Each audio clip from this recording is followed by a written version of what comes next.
সার্বজনীন দুর্গোৎসব ও দীপাবলিকে কেন্দ্র করে মধুপুর থানায় প্রয়াস মিটিং। এই প্রয়াস মিটিংকে কেন্দ্র করে উপস্থিত ছিলেন কমলাসাগর কেন্দ্রের বিধায়িকা অন্তরা সরকার দেব, উপস্থিত ছিলেন মধুপুর থানার ভারপ্রাপ্ত ওসি দেবজিৎ চ্যাটার্জি এবং মধুপুর বিদ্যুৎ দপ্তরের আধিকারিকরা। মধুপুর থানার অন্তর্গত 11টি পঞ্চায়েতের প্রধান, মধুপুর বাজার কমিটি, ভারতীয় মজদুর সংঘের নেতৃত্ববৃন্দ সহ প্রতিটি ক্লাবের সেক্রেটারিগণ। প্রয়াস মিটিং এর মুখ্য বিষয় নিয়ে মধুপুর থানার ওসি আলোচনা করতে গিয়ে উল্লেখ করেন, মধুপুর থানার অন্তর্গত 33টি দুর্গাপুর উৎসব আয়োজন করা হবে, তাই সকল অংশে জনগণ সহ ক্লাব প্রতিনিধিদের কি কি নিয়মাবলী রয়েছে তা অনুসরণ করিয়ে দেন। তাছাড়া মধুপুর থানার অন্তর্গত 3 দিক সীমান্তবর্তী এলাকা রয়েছে, তাই বাংলাদেশ অনুপ্রবেশকারীদের বিরুদ্ধে সতর্ক থাকার আহ্বান জানান।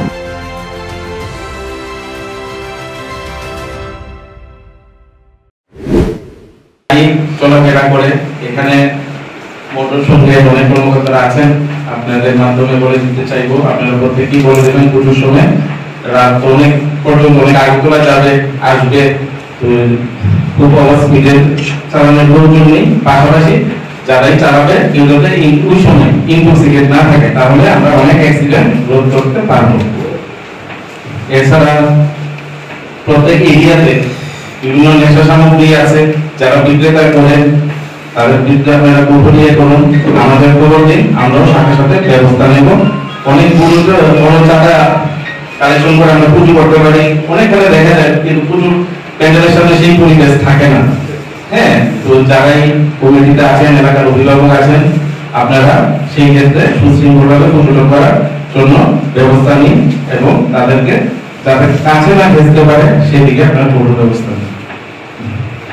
এরপর আছে পুজোর সময় আপনাদের এখানে যেটা হয় অনেক সময়, যেহেতু ওপারে বাংলাদেশের প্রচন্ড সেন্সিটিভ একটা সিচুয়েশন বিরাজ করছে এবং কমলাসাগর একটা বর্ডারিং এরিয়া, আমরা পুলিশ হোক টিএসআর হোক সবাই ব্যাংকগুলো থাকবেন ল অ্যান্ড অর্ডার ডিউটিতে পুজোতে, ঠিক আছে? তো কিছু একটা অনুপ্রবেশ ঘটতে পারে যেটা বর্ডারিং এরিয়া আছে এবং শ্রমিক সংঘের কর্মকর্তাদের বলবো, অনেক সময় কি হয়, অনেক রোহিঙ্গা বা বাংলাদেশিরা অটোতে বেশি মূল্য দিয়ে যেখানে 20 টাকা ভাড়া আছে এখানে 1000 টাকা 1500 টাকা দিতে রাজি আছে, অটোটা রিজার্ভ করলো, গিয়ে আগরতলা রেল স্টেশনে চলে গেল। যদি এরকম কেউ আপনাদেরকে অফার দেন, আমাদেরকে সাথে সাথে আমরা জানাবেন, আমরা টোটো ব্যবস্থা নেব। উৎসব আছে, উৎসব এবং দীপাবলি উৎসব, এই উৎসবকে কিভাবে সুন্দর এবং শান্তি সম্প্রীতি নিয়ে আসা যায়, এটাই আজ বৈঠক। তো আজকে